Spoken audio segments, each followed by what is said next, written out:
Welcome back to the weekly discussion with the State Secretary Joe Haun.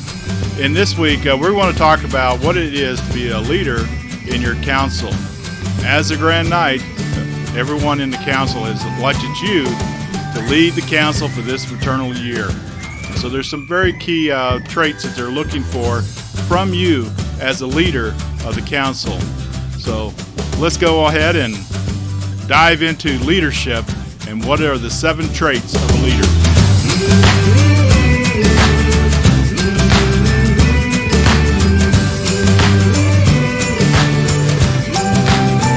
Most leaders, if not all, weren't born leaders, and I don't think very many of them were, but they learned to be leaders. And it's something that's done over trial and error. And you can read as many books as you like and take as many courses as you like, but it's really something that comes about through experience and working with other people. And this can be a very difficult thing to do. Leadership is a learned skill, and it's not something you're necessarily born with. Some people are say, well, they're leaders, they can spot them at an early age. But everyone develops leadership at their own pace. And it's not something that you would instantly notice in someone when you first meet them. It takes time to develop, and leadership is learned over a period of time through experiences, interacting with other people, learning what works and what doesn't work. Sometimes what works for one person doesn't work for another person. Everyone is motivated differently, and you as a leader must develop the skills to identify what strategies and techniques that you need to take in order to motivate someone to do something. In the Knights of Columbus, as a Grand Knight, your leadership skills are going to be tested. And there's something that you're going to have to learn very quickly if you don't already have good leadership skills. And so this video is going to talk about are the 7 traits that every leader should have. And there's probably more traits, but these are the 7 key traits. So let's think about the first trait. And also these traits are not in any necessary order. Don't think that you got to do one before you do any of the others. They're actually, all 7 are important. So let's look at the first trait. Leaders exude a positive attitude at all times. No matter how difficult the situation is, no matter what's happening around them, they're always positive. And so when you're a follower, when you're down in the lower ranks and you look up to your leadership, you don't want to see them all down and out, because that only reinforces sometimes what you may feel. So you want your leaders to be very positive all the time, that they know the direction that they want to go and that they're going to force their way to it. And they're very positive people. They may internally not feel so positive about the situation. Let's say that you got an event coming up at the Knights of Columbus, and you're very concerned that you may not have enough people for the event for it to go very well. But at all times, you as the leader, you're going to be positive. It says, I know these people are going to show up. I'm going to delegate this responsibility over to these people to call and get these people there. And I know these are good men and good women that will get the number of people that we need to this event. So you're always positive about it. And you're always saying, to the other people within the council that they can do it. They have the skills, they have the ability, and you wouldn't have picked them to do the job unless you knew otherwise. So that's why you want to be positive. You can let other people in the council be negative if they want to be, but you as the leader has to be the positive one. And so people always look to you when they're feeling down and out, and they say, well, Grand Knight Matthew, he's he's a positive individual, and he knows that we're going to do a great job, and I want to be there because I know it's going to be a good. It may not look good right now, but I know Grand Knight Matthew, he must have something up his sleeve, because you can't have that good of an attitude unless you do. So that's one of the traits of a great leader, is that they're very, very positive at all times. Another trait of a leader is that they're very, very proactive. They're not reactive. They're proactive. And so those words have two different meanings to them. A reactive person, they allow a problem to come about, and then they go about trying to solve it. They don't think about the problem beforehand. A proactive person tries to look at all the possible problems that can happen and already have in place preliminary plans to go and fix that problem before it even happens. So a proactive leader is someone he sees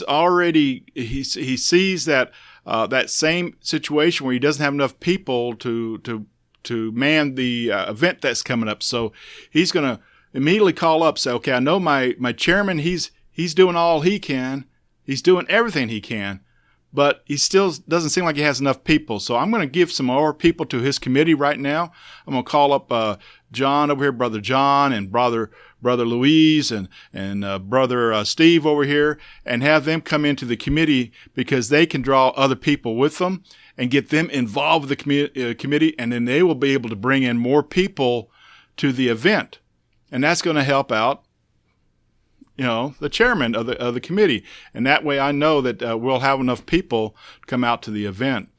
So that's a proactive leader. Instead of saying, okay, well, doesn't look like we're going to have enough people, and this is probably going to be a very bad program, but, I got to do it because, so State Secretary Joe says I got to have 1.5 to 2 programs a month, so I got to do this.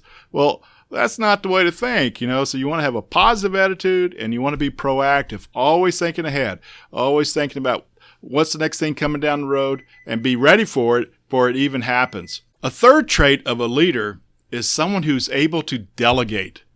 Now, that kind of seems kind of odd that a leader is someone who delegates everything he does. But that's really what a leader's doing, is that he's training the next leader. So if you're a Grand Knight and you're trying to micromanage everything that's happening in the council, you want to make sure you got the spreadsheets, and you're going over all the numbers, and you're making all the phone calls to everybody. You got 130 people, 200 people in your council, and you're going to call everybody, and you take over all the finances and check all the books and everything. Oh no. No, that's way too much. Leaders don't do that, okay? Leaders delegate. You have 14 officers in your council, all the way from your position, Grand Knight, Financial Secretary, working all the way down to the outside guard. That's a lot of men right there that you can delegate authority off to. And say, you can handle the budget and come up with a budget for next year, so we know that we can bring it into a committee, vote on it, and then those numbers are already taken care of. I don't have to look at that. You can have the audit committee, which is your trustees, and yourself that sits on that board, and then you have the trustees fill out the forms and everything, and all you got to do is say, yep, it looks good, and sign it. That's delegating it off to your trustees. That's where you have chairmen for every program, because you delegated the responsibility of all those 16 programs for the year plus more to a chairman. Each program has its own chairman. You don't want to be doing all 16 programs. You don't want to be the chairman of all 16 programs. This is not a job that you're going to be working 40 hours a week. That's not the job of the Grand Knight. Okay, you're supposed to enjoy being Grand Knight, and so you want to learn to delegate these things off to your various people. Your advocate has a very important job, right? He should be going over the bylaws. Every year, your bylaws should be updated if you need to. He's the one who checks that. So that's a delegating it off to him. Even though you're responsible to all these things, you delegate it off to other people to do these things. If they don't do this, you may be stuck as a Grand Knight for a long time. Because nobody wants to do your job. Because they see the Grand Knight's jobs doing all these jobs. Okay? And because you're doing them all. Okay? That's not the job of a Grand Knight. So you want to delegate these things off. And that's a good sign of a leader, is one who trains the next Grand Knight, trains the next Deputy Grand Knight, trains people to take those next positions upward. You don't want them sitting back there. If they're not willing to move up, they need to be voted out and put someone else who does want to move up each year. The fourth trait of a leader is that there's someone who is held accountable. They're going to take responsibility for something if it goes wrong. Okay, he's not looking to blame anybody for it going wrong. He ultimately is responsible for everything that happens in the council. You're the Grand Knight. You're responsible for everything that's going to happen this year. But at the same time, you're delegating off. So they screw it up and then, you got to take the blame? Yes. Okay? Just because you delegate it off, they also need to make sure to report to you and let you know that everything's going well, giving you the facts and the figures. You can say, yep, everything looks fine. And they also should be coming to you to say, hey, things are not going so well, and this is the problems I'm having. And you let them tell you their problems. And then you make suggestions to them. Say, well, possibly have you thought about doing this or that? And let them solve the problem all by themselves. You don't want to give them the answer. Even though you know the answer to the problem, you want them to solve the problem. Okay? And so what that does, it makes you very, very approachable. Okay? Because they know that they can come and talk to you. You're not going to yell at them. You're not going to scream and all that kind of stuff. You're not going to go into a panic attack or anything like that. You want to hear the problems, but you also want to hear the successes also. So as they come to you, you help them grow by helping them figure out the answer on their own. That's a leader, okay? A leader is not someone who's going to give them the answer. Here you go. You need a case of pancake mix in order to have enough for breakfast. Okay, well, the next time he needs another pancake for pancakes breakfast, he doesn't remember how many, but, I know the Grand Knight knows, so I'm going to go talk to the Grand Knight. He's going to give me the answer. I need a whole case of individual bags or a big 40-pound bag of pancake mix or whatever the answer is. No, you want him to know that. You want him to go and he remembers, okay, for breakfast this month, I got to have a 40-pound bag of pancake mix. He brings it in. And then there's a huge number of people coming in to have breakfast. And so he starts to notice, hey, that 40-pound bag of pancake mix is not going to be enough. What should I do? Should I ask for more? Should I just don't worry about it? And when we run out, and heck, everybody else don't have to eat pancakes then. No, you want him to solve the problem. And you, as a Grand Knight, you may come by and notice that the 40-pound bag of pancake mix is getting kind of light, and it looks like you got a couple hundred people in line. That would be nice, huh? And you might say, hey, does anybody check on how much pancake mix they got left? And somebody says, oh, yeah, we checked. We're going to run out, but, that's okay. We just won't have any more pancakes for the day. You go like, hey, it looks like you got about another 20, 30 minutes of pancakes here. Might be able to handle here. What do you think? You might have some more people. We can make a little bit more money and feed more people with some more pancakes, don't you think, Mix? And they may say, well, we don't have a way to go get it. You're like, well, who's here you think might be able to go get it? You let them solve the problem. Don't become the answer to the problem, okay? That you're the Grand Knight. Your job is to lead, okay? To lead. Be approachable. Be accountable. but also you want to make sure you kind of recognizing things when they're going array and kind of guide them into the answer, okay? You don't want to take over. You just want to guide them into it, okay? And these are grown men in the Knights of Columbus. They're all over 18 years old, okay? So, the younger ones may make some mistakes. The older ones may make some mistakes. But overall, they all know how to solve a problem. And so let them solve the problems. And that's what you do as a leader. You're held accountable, but you want to be approachable at the same time. Another a trait of a leader is that he sets an example, okay? He doesn't ask anybody to do something that he wouldn't do himself. And as a Grand Knight, this is why it's probably more important than anything to move up through the chairs, as we say. Skipping chairs and going from a guard to Grand Knight is not necessarily a good thing. There's a few men that probably could do it fairly easily. But overall, you want the men to go from all the way from guard up the various seats, get to advocate, get to chancellor, get to treasurer, recorder, deputy Grand Knight, and then come in to be Grand Knight. It's important to have done these seats because then when you are a Grand Knight and you tell somebody like your financial secretary, hey, that 1728, the audit, it's about time it's due right now. Can you give me the bank statements and everything? You can look over the trustees and say, hey, guys, be ready. We're going to go do the audit here in the next week or two. And they can all go like, well, they know that you've done this before and that you know what you're talking about, okay? And so they're prepared for it. They know that you're going to help them with that audit. When we were talking about the breakfast earlier, not to go out and solve the problems that they may have or whatever. Well, also as Grand Knight, don't be afraid to put on an apron and go back and fry some eggs. Don't act like you're better than everybody else. You're not, okay? Because in a couple of years, you're not going to be the Grand Knight anymore.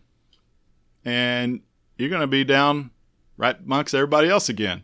And so, the high mighty thing doesn't work so well with people. They don't like it, and I bet you didn't like it either when you saw people that were at the upper echelons, the deputy Grand Knights and Grand Knights or state officers, what have you, or whomever that's up at the higher levels, aren't willing to come down and grab a broom and sweep the floor after an event, that they want to stand around and talk or something like that they can't do that menial task or whatever. Well, it's not a leader. And one of the examples I often think of is Gandhi. Gandhi in India, as many of us know, he was very much about peaceful protests. And what there's a particular scene in the movie on Gandhi that he's in with the other ministers of the people who are separating from England, and the leaders of his group. And the waiter comes into the room where they're at, and he's got a tray and some tea and stuff on it. And he takes the tray away from the waiter and asks the waiter to go ahead and go back and do whatever he was doing. And he takes that tray with the tea and he pours a cup of tea for each of the other men in the room. So what was that symbolizing, right? And they all recognized what was going on. He was humbling himself. He was saying that I am not so high in this order of government that I cannot pour a cup of tea for you. That I am just as equal to that waiter as he is to me. And that's what a leader is. That he is willing to do what he asks anybody else to do. In the military, we look at it the same way. When we were in the military, we know that our officers above us, they were in combat with us, and that they wouldn't ask us to go out and do something in combat that they themselves wouldn't do. it builds that esprit de corps that we talk about in the military. So that's always the case, is leaders never ask you to do something they're not willing to do themselves. And so that's a great trait to think about when you're a Grand Knight, that you're out there asking people to recruit new members. Okay, how many people have you recruited? Okay, when I was the Grand Knight in my council, I would say almost half the people that was recruited every year, I recruited them, and I didn't want anybody to tell me that that they couldn't recruit anybody. Because I always say, look at what I'm doing, look at how busy I am, and yet I can still recruit people. It's not that hard. No one ever came to me complaining about how hard it was to recruit, because they knew what I had done.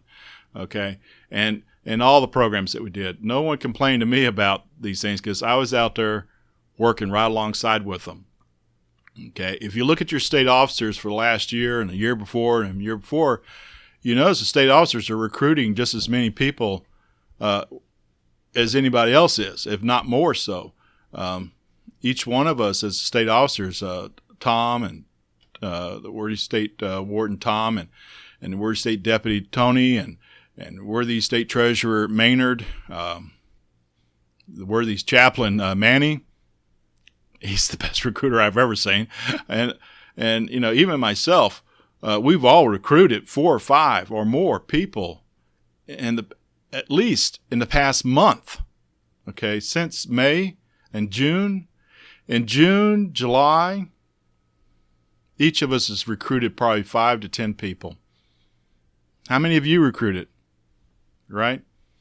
It's hard to ask someone to do something if you're not doing it yourself. So that's what we call leading by example. It's like the 4th degree. You're a Grand Knight. Are you a member of the 4th degree? And if you're not, why not? How can you tell people in your council to become a member of the 4th degree if you know nothing about the 4th degree? You know about the color corps, okay, but what else they do? You don't know. So how can you ask someone to become something that you're not a member of? It's like insurance, the Knights of Columbus Insurance. We have the 6th highest rated insurance company in the United States, the most ethical insurance company in the world. We're on solid ground. All the money that the insurance program earns throughout the year, you know where that money goes to? When you hear about Supreme going to all these international funds that they give out, that's where it comes from. It comes from the insurance. That magazine you get every month, we only pay $4.50 a year to Supreme for our per capita. That doesn't cover that magazine that you get every month. So where is that coming? Where's the money come from? It comes from the insurance. So when you're asking someone to do something, you got to be willing to do it yourself. Okay. And so I'm a firm believer in that. And I've always respected leaders who I knew that they were doing the same thing, and they weren't asking me to do something that they weren't willing to do. You need to think the same way as a Grand Knight. So far, we've talked about 5 different traits, okay? So the first one is to have a positive attitude, okay? Always being positive. The second one we talked about was being proactive, okay? Always preparing, looking ahead. Always saying, okay, what's the next situation coming up? What's the next event coming up? What's the next deadline I got to meet? Being proactive. The third trait that we talked about was to delegate. To delegate out. Don't do everything yourself. Leaders train others to become leaders. Okay, if you don't train others to be leaders, you're always going to be stuck as Grand Knight. Or if whoever the next Grand Knight is, they're not going to be prepared. How many times we've heard people become Grand Knights and you say, oh my gosh, I didn't know the Grand Knight did all this stuff. That's because they weren't told. They weren't trained. Okay, so your deputy grand knight should know what you're going through. He should know what your job is. The chancellor should know what the deputy grand knight's job is, and so forth and so forth. Number 4 was that we said to be approachable. You got to be somebody that people want to come and talk to when they have a situation. They got to be able to say, go talk to Joe. He knows the answer. Or go talk to Steve. He can help you with that. He knows who to get you to and get you an answer for you. Go see him. That's being approachable. You want people to want to come to see you, to talk to you when they have a situation, whether it's good or bad. You can help them through it. So that's being approachable. The 5th trait that we talked about was that you don't ask people to do things that you wouldn't do yourself, okay? Leaders put people into situations that they know they can do. So I know that you would make a great membership director. I know that you would be a great program director, okay? That's the job of a deputy grand knight, to know the program. So you would make a great program director. I know you can be a chairman of this committee. You can do this, okay? I was a chairman of this committee, and this is how I did it. And so I think you can do that as well, if not probably a lot better than me. That's being that approachable guy. The 6th trait that I already kind of talked about a little bit was being accountable. You want to be somebody that takes responsibility. You know that if it goes wrong, you're going to take responsible. You're not going to blame anybody for it. I should have been watching. I should have saw that happening. And because I didn't pay attention, unfortunately it went awry. That's being accountable. But at the same time, if you're accountable, you're going to take a look. You're going to watch because you're concerned at all times because you're taking responsibility. But at the same time, even though you're taking responsibility, you're letting them do the work. And if you see things going off to not being ready or not being prepared, then you can help them get there, get them back on track. Okay, that's being accountable. So what is the 7th trait of a leader?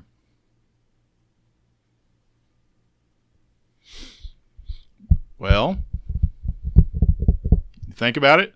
Okay. The 7th trait of a leader is being decisive. Okay.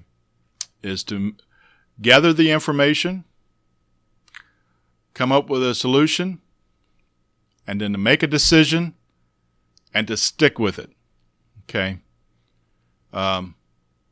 Throughout your year, this first year for some of you, maybe second year for others, and maybe another year for some of the other ones. But throughout the year, there's going to be a situation that's going to arise that you're going to have to make a decision. Say, mid-year's coming up, and you can't make the mid-year meeting.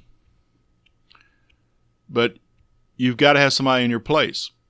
No one's volunteering to go to the mid-year meeting. Well, you got to get somebody there. So you're going to look to your deputy grand knight. Or maybe he's already going. So your deputy grand knight's going. So now you got to find somebody else. You look at your alternates. Well, you have no alternates. So you got to say, well, what about the next officer down? Maybe the chancellor. You talk to a few individuals and nobody wants to go. And so you only have one person going to mid-year. But you're going like, now, wait a minute. We need 2 people to go. It's important for them to go to the mid-year meeting, okay? You can't go for either a physical reason, a family emergency, whatever, but you can't go. You're going to have to say, okay, Chancellor or whomever you pick, I need you to go. And this is the decision I've made. I want you to go. You're going to get paid to go. So you get per diem to go. You get mileage to go up there. You're going to spend a day or 2 days, and then you get to come back. And they're going to mom, I don't want to go. Like, hey, man, this is the responsibility of being an officer in this council. You're my backup. You got to go. Okay? And that's a decision that we've made. Unless they can come up with some reason that this is bad, this is as good as yours, they got to go. Okay? And then you need to also tell them and give them reinforcement. Says, look, this is not a bad thing. This is a good thing. Going to the state meetings is a chance to network with other state council leaders throughout the state, to be able to talk with other council leaders and seeing how they solve problems within their councils. What may work in your council can help another council. Maybe what they do in their council can help our council. Maybe they have programs that we want to do, but we don't know how to do them, but they're doing really good at them. So maybe you can get some ideas from that. Maybe we're doing programs that everybody else wants to imitate and they want to learn about. You can be a model for them. So there's a lot of reasons to go to the mid-year meeting, and that's being decisive. You tell them they got to go. Okay, you may have a decision to come up that the parish priest says, hey, we need to repair a fence. It was knocked down, and in some bad weather, and we're a little short of funds right now. Can you knights help us out? Well, you as a Grand Knight can say, well, look, I can spend up to $500. How much is this fence is going to cost to repair it? Priest says, well, I don't know. I'm not a construction guy, so I don't know how much it's going to cost. And you say, well, I'll take care of it. When you say that word, I'll take care of it, you just made a decisive decision, and you're going to take care of it. And you're not going to come back and say, hey, this fence is going to cost way too much money. No, you've already said you're going to do it. So you're going to stick with it and figure out a way to get that fence fixed, that gate fixed, or whatever it may be. That's being decisive.